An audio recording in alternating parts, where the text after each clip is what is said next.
தங்கத்தின் விலை நாளுக்கு நாள் புதிய உச்சம் தொட்டு வரும் சூழலில் அடுத்த சில மாதங்களுக்கு இதே நிலை தொடரலாம் என்று பொருளாதார ஆலோசகர் நாகப்பன் தெரிவித்துள்ளார்.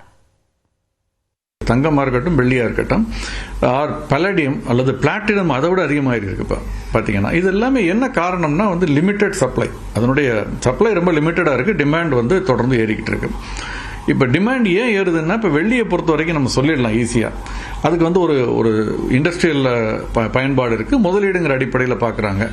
தங்கத்தை பொறுத்த வரைக்கும் இண்டஸ்ட்ரியல் அப்ளிகேஷன்ங்கிறது ரொம்ப minimal. Mostly it is a investment, அவ்வளோதான். ஸ்டோரேஜ் வேல்யூ அதனுடைய அதுதான் ஏறுது.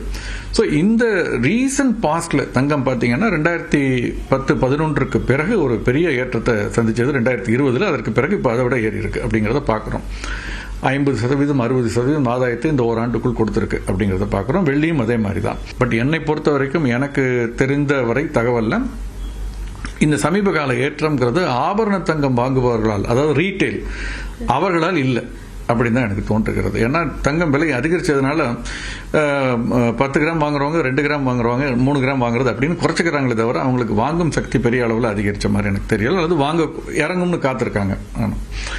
யார் நிஜமா வாங்குறாங்கன்னா 2 விதமான முதலீட்டாளர்கள், 2 விதமான ஆட்கள். ஒன்று அரசாங்கங்கள் வாங்குகிறது. டாலருக்கு ஒரு மாற்றாக, அது முழுமையாக மாற்றாக கொண்டு வரது கஷ்டம், ஏன்னா அமெரிக்கா விடாது. பட் ஆனால் அது ஒரு டைவர்சிபிகேஷன் சொல்லுவோம். தனிநபருக்கு, தனி முதலீட்டாளருக்கு எப்படி டைவர்சிபிகேஷன் இம்பார்ட்டன்ட்டோ அந்த மாதிரி எல்லாத்தையும் டாலர்ல வச்சிருந்தா, இந்த மாரலாகோ அக்கார்டுன்னு நம்ம முன்னால் ஒரு பேசியிருக்கோம், ஸ்டீஃபன் மீரான்னு சொல்லிட்டு, அவருடைய ட்ரம்ப்புடைய ஆலோசகர். அவர் சொல்றதே டாலரை டிவேல்யூ பண்ணுங்கிறாரு. அப்போ நம்ம எல்லா முதலீடையும் டாலர்ல வச்சிருந்தோம்னா, டாலரை டிவேல்யூ பண்ணிட்டா இப்போ 88 ரூபாயிலேருந்து 80 ரூபான்னு ஆயிடுச்சா நமக்கு நஷ்டம். ஏறினாலும் அது வேற விதமான நஷ்டம், பட் இறங்குனா இன்னொரு விதமான நஷ்டம். ரிசர்வ்ஸ் அதனுடைய மதிப்பு குறைஞ்சு போகுது அப்படிங்கிறத பார்க்குறோம்.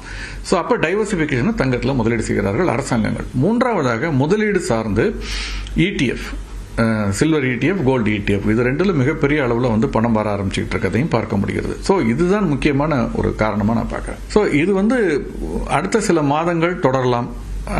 பட் அடுத்த ஆண்டு முழுவதும் இது மாதிரி ஏற்றம் இருக்குமான்னா என்னால் I doubt it very much.